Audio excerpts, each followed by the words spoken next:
The cameras were rolling. The audience was laughing. Steve Harvey was in the middle of one of his signature jokes when suddenly he stopped. Mid-sentence. The smile vanished from his face. His hand went to his chest. The producers in the control room leaned forward in their chairs, confused. Something was wrong. Steve wasn't looking at the game board anymore. He wasn't looking at the family behind the podium. He was looking at a young girl standing third in line, and what he saw in her eyes made him do something he'd never done in 20 years of hosting Family Feud. He dropped the microphone. He walked off his mark.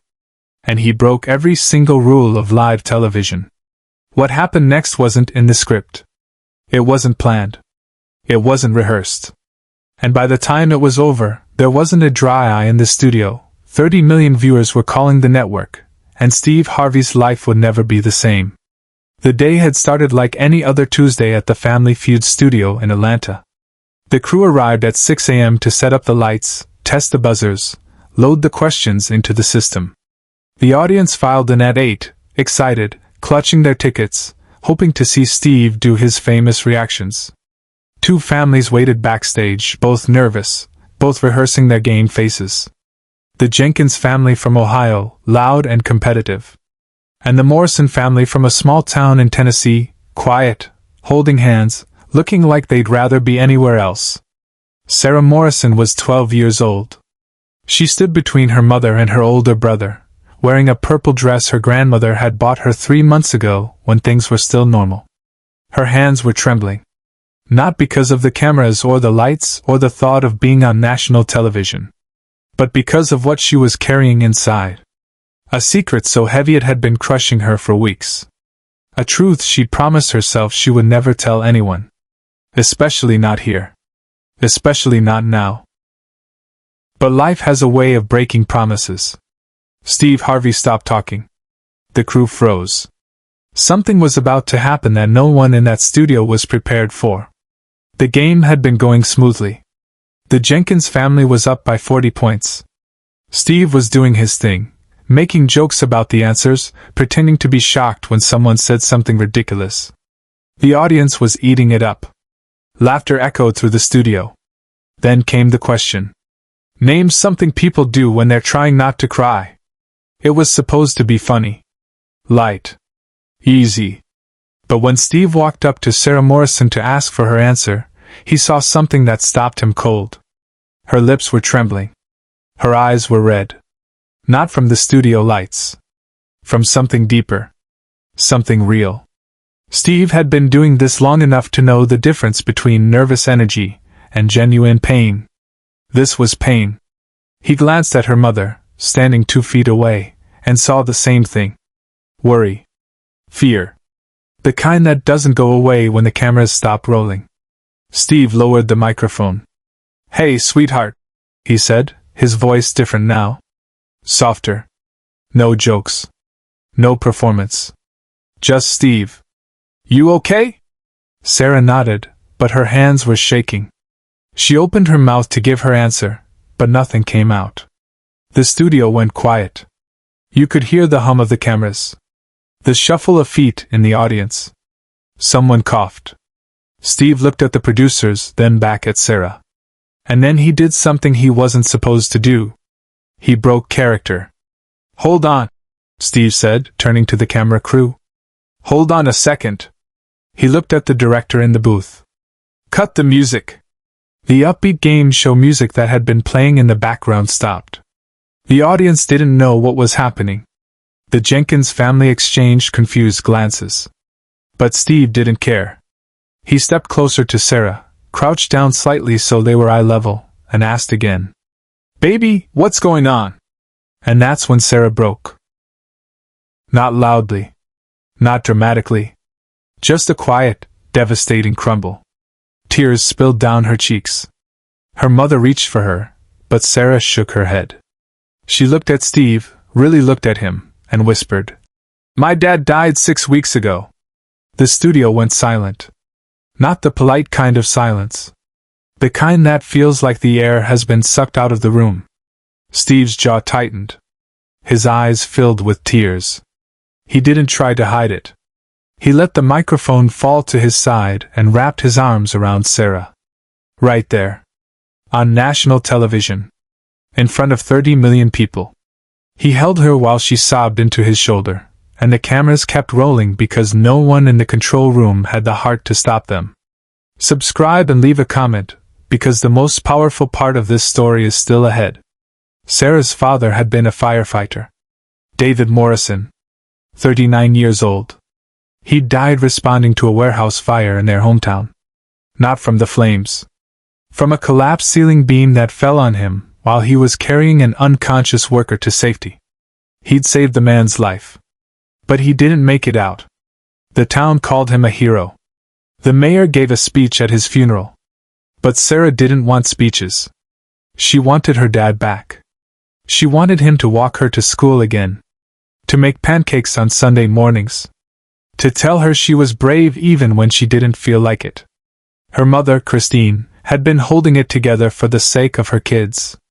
Bills still needed to be paid. Meals still needed to be cooked. Life didn't pause for grief. When the Family Feud casting call came to their town, Christine's sister convinced her to apply. "It'll be good for you," she'd said. "A distraction? Something fun." Christine didn't feel like having fun. But she needed the distraction. So she filled out the application. And somehow, against all odds, they got selected. Sarah hadn't wanted to come. She'd argued with her mother the night before they left. "I don't want to pretend everything's okay," she'd said. "I don't want to smile for the cameras." But her mother had begged. "Please, baby. Just this once. For me." So Sarah had come. Not because she wanted to. But because she didn't want to let her mother down again.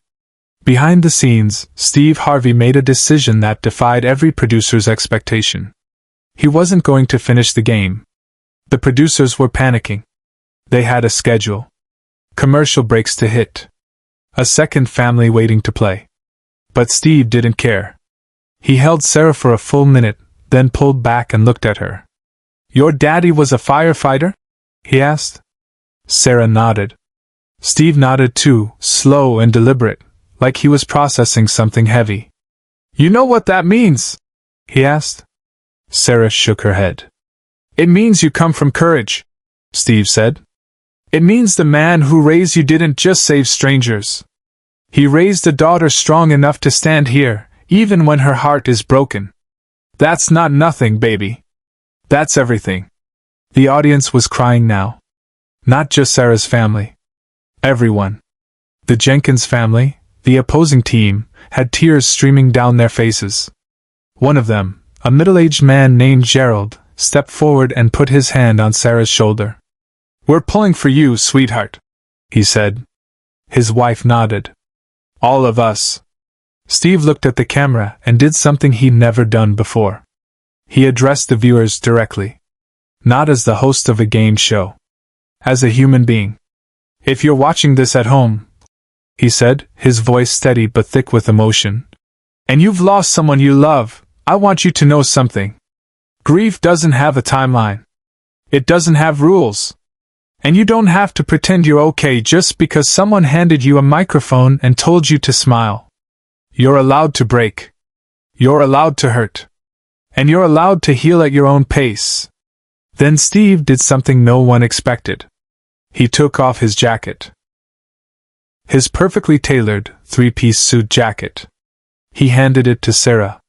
"This is for you," he said. "When you wear this, I want you to remember something. Your dad's watching. And he's proud. Not because you're on TV. Not because you're winning a game. But because you showed up. Even when it hurt. That's what heroes do." Sarah clutched the jacket to her chest. She looked up at Steve, and for the first time since her father died, she smiled. Not a big smile. Not a fake one. Just a small, real, fragile smile that said, "Thank you for seeing me."